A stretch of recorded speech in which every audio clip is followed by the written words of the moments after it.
அனைவருக்கும் அன்பு வணக்கம். எல்லாம் வல்ல இறைவனின் திருவடிகளை போற்றி பணிந்தும், யாதும் ஊரே யாவரும் கேளிர், தீதும் நன்றும் பிறர்தர வாரா என்கின்ற கணியன் பூங்குன்றனாரின் நிறைமொழியோடும் இன்றைய சிந்தனை பதிவினை வழங்குகின்றேன். இன்று நாம் காணவிருக்கும் பதிவின் தலைப்பு சண்டிகேஸ்வரர், பகுதி 6, நிறைவு பகுதி.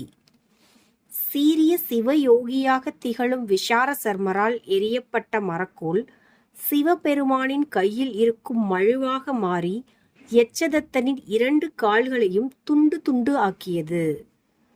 தான் தண்டித்தது தனது உலகியல் தந்தையை என்று அறிந்த பின்னரும் கூட சிறிதும் சலனமின்றி யட்சதத்தனால் தடைப்பட்ட சீரிய சிவபூசையை மீண்டும் தொடர்ந்தார் விஷார சர்மர் என்பது வரை முந்தைய பதிவில் பார்த்தோம். விருப்பு வெறுப்புகளுக்கு ஆட்படாத இருவினை ஒப்பு நிலையில் நடுவு நிலையில் இருந்த விஷார சர்மர் முத்திப்பேற்றிற்கு தகுதி பெற்றுவிட்டார் என்பதை ஈசன் அறிந்தான். முழுமை அல்லது நிறைவு பெற்ற உயிர்களுக்கு வீடு பேற்றினை வழங்குவது ஈசனின் உச்சகட்ட அருட்செயல். விஷார சர்மரின் உயர் பக்குவ நிலையை, நடுவு நிலையை தன்மீது கொண்ட தூய அன்பினை ஏற்றுக்கொண்ட ஈசன் ரிஷப வாகனத்தில் அன்னை உமாதேவியுடன் விஷார சர்மருக்கு காட்சியளித்தார். என் அன்புக்கு உரிய மைந்தனே, இனி நாமே உமக்கு தந்தையும் தாயும் ஆவோம் என்ற ஈசன் மொழிய கேட்டு அகம்மகிழ்ந்தார் விஷார சர்மர். தன்னுடைய சிரசினை அம்மையப்பரின் மலர் பாதங்களின் ஒப்படைத்து வீழ்ந்து வணங்கினார் விஷார சர்மர். முழு ஒப்படைப்பு செய்த விஷார சர்மரை தன் அருள் சக்தியால் நோக்கினான் ஈசன். விஷார சர்மனே, தவறு இழைத்தது உன் தந்தை என்று அறிந்த பின்னரும் கூட உலகியல் பற்று ஏதுமின்றி என் மீது தூய அன்பினை பொழிந்தாய். நடுவு நிலையோடு நீ நடந்து கொண்ட திறத்தினை இந்த உலகம் உணர வேண்டும் என்று கூறி சிவபெருமான் தான் அணிந்திருந்த கொன்றை மாலையை எடுத்து விஷார சர்மருக்கு சூட்டினார். மேலும் கீழே வீழ்ந்து வணங்கிய பாலகனான விஷார சர்மரை அன்போடு தூக்கி எடுத்து வாரி அணைத்து உச்சி மோந்தான் ஈசன். இனி நானே உனக்கு நிரந்தரமான தந்தையும் தாயும் உறவும் ஆவேன் என்றான் ஈசன். பெற்றெடுத்த தந்தையே ஆயினும் சிவ நிந்தனை அல்லது சிவ அபராதம் செய்வோரை தண்டிப்பது அறம், அதில் தவறு ஏதும் இல்லை என்ற அறக்கொள்கையில் அல்லது அறச்சீற்றத்தில் உறுதியாக இருந்த உனக்கு சண்டீசர் அல்லது தண்டீசர் என்ற பதம் தந்தோம் என்றான் ஈசன். மேலும் நீ எப்பொழுதுமே எமக்கு அருகாமையில் இருக்கும் வரத்தையும் வழங்கினோம் என்றார் அம்மையப்பர். அனைத்து சிவ தொண்டர்களுக்கும் உம்மை அதிபதி, அதாவது தலைமை ஆக்குகின்றோம் என்றான் ஈசன். சண்டிகேஸ்வரர் வரலாற்றினை கூறிவரும் சேக்கிலார் இந்த இடத்தில் ஒரு மிக மிக அற்புதமான பாடலை நமக்கு வழங்கி இருக்கின்றார்.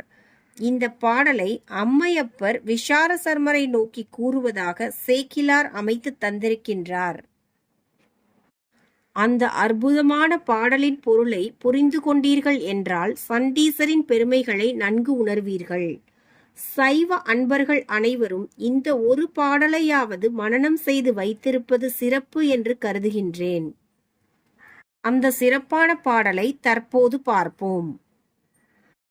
அண்டர்பிரானும் தொண்டர் தமக்கு அதிபனாக்கி அனைத்து நாம் உண்ட களமும் உடுப்பனவும் சூடுவனவும் உனக்காக சண்டீசனுமாம் பதந்தந்தோம் என்று அங்கவர் பொற்றடம் முடிக்கும் துண்டமதிசேர் சடைக்கொன்றை மாலை வாங்கிச் சூட்டினார் என்கின்றார் தெய்வச் சேக்கிலார்.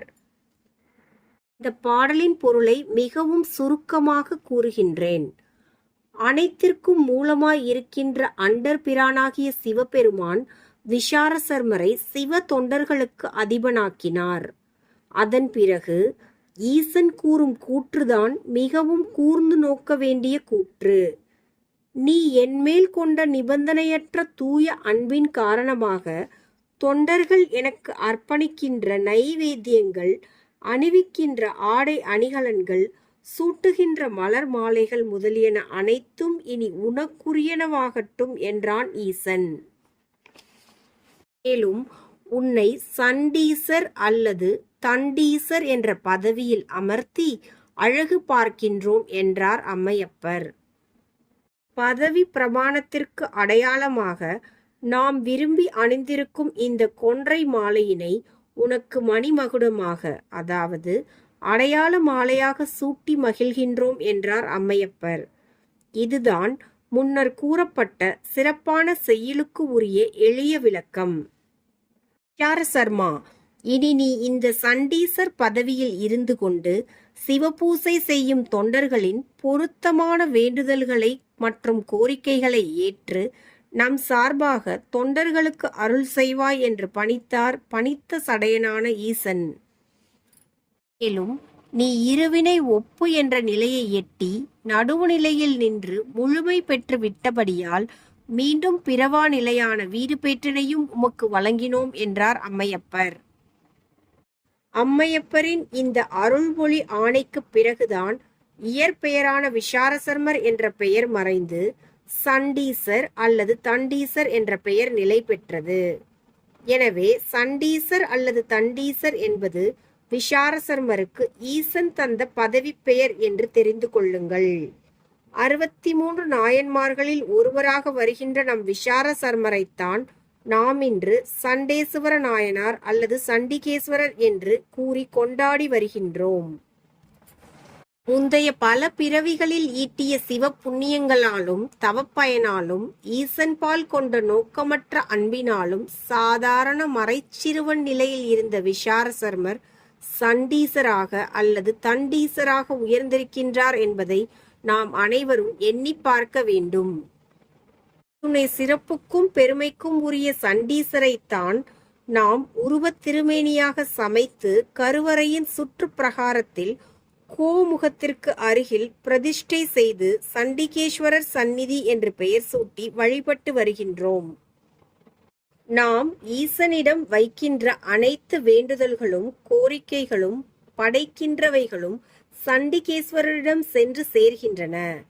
தொண்டர்கள் வைத்த கோரிக்கைகள் பொருத்தமானது தானா என்று ஆய்வு செய்து அதற்குரிய பலன்களை நமக்கு வழங்கும் மிக முக்கிய பொறுப்பு சண்டிகேஸ்வரரிடம் இருக்கின்றது என்பதை அனைவரும் நினைவில் கொள்ளுங்கள்.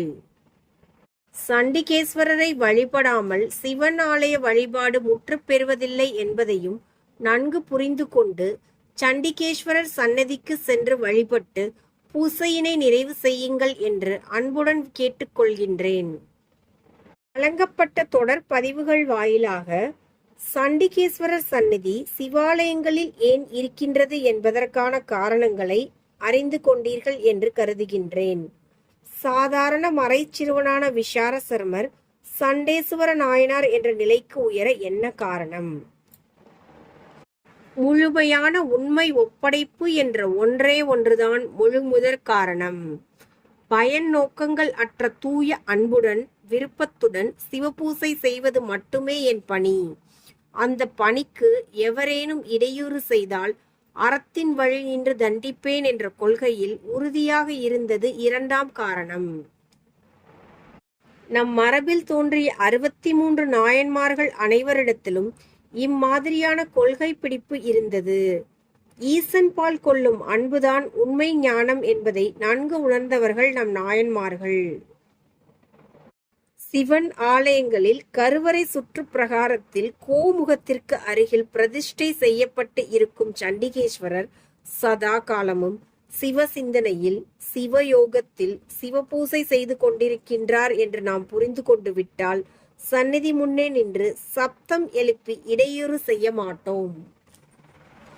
இந்த உண்மைகளை எல்லாம் உள்ளது உள்ளபடி உணராமல் யாரோ உளறி கொட்டிய மூட நம்பிக்கைகளுக்கு ஆட்பட்டு இதுவரை செய்த தவறுகள் அனைத்தும் அழிந்து போகட்டும், அன்பு மேலோங்கட்டும்.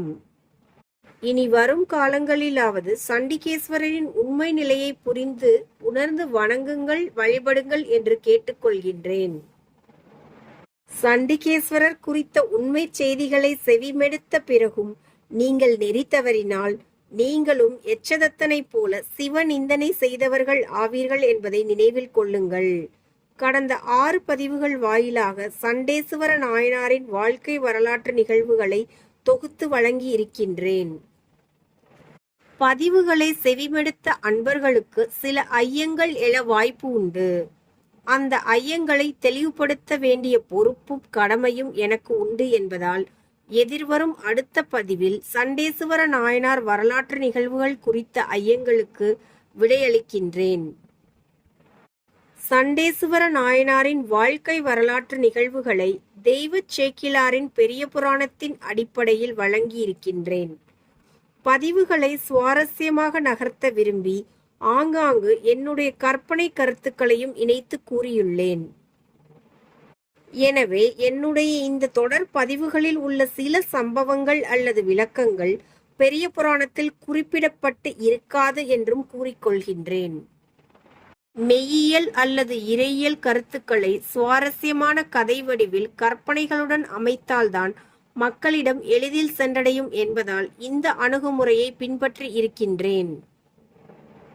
சண்டிகேஸ்வரர் குறித்த தொடர் பதிவுகளை தொய்வின்றி தொடர்ந்து கேட்டு பல ஆக்கப்பூர்வமான ஆலோசனைகளை அளித்த அனைத்து அடியார்களின் பாத மலர்களையும் தெய்வச் சேக்கிழாரின் திருப்பாதங்களையும் வணங்கி இந்த தொடர் பதிவுகளை நிறைவுக்கு கொண்டு வருகின்றேன். ஓம் துவாரஸ்திதிதாய வித்மகே சிவபக்தாய தீமகி தன்னோ சண்டக் பிரச்சோதயாத் என்பது வடமொழியில் உள்ள சண்டிகேஸ்வரர் காயத்ரி மந்திரம். உங்களுடைய சிந்தனைக்கு நெருக்கமான எந்த மொழியிலும் சண்டிகேஸ்வரரை துதிக்கலாம். துதிக்கப்படும் மொழி எது என்பது முக்கியமல்ல. துதியின் பொருளை நீங்கள் உணர்ந்து உள்ளன்போடு துதிக்கின்றீர்களா என்பதே முக்கியம். மந்திரங்களின் வலிமை வார்த்தைகளிலோ எழுத்துக்களிலோ இல்லை. அது உங்களின் எண்ணத்தில் அல்லது சிந்தனையில் அல்லது புரிதலில் இருக்கின்றது என்று புரிந்து கொண்டு சண்டிகேஸ்வரரை வணங்கி வழிபட்டு எல்லா வளங்களையும் பெற்று ஆரோக்கியத்துடன் நீரூழி வாழ்க வாழ்க என்று கூறி விடைபெறுகின்றேன். எல்லா உயிர்களும் இன்புற்றிருக்க நினைப்பதுவே அல்லாமல் வேறொன்றறியேன் பராபரமே என்கின்ற தாயுமான சுவாமிகளின் நிறைமொழியோடு இன்றைய நாள் பதிவினை நிறைவு செய்கின்றேன். அனைவருக்கும் நன்றி. வணக்கம். வாழ்க வளத்துடன்.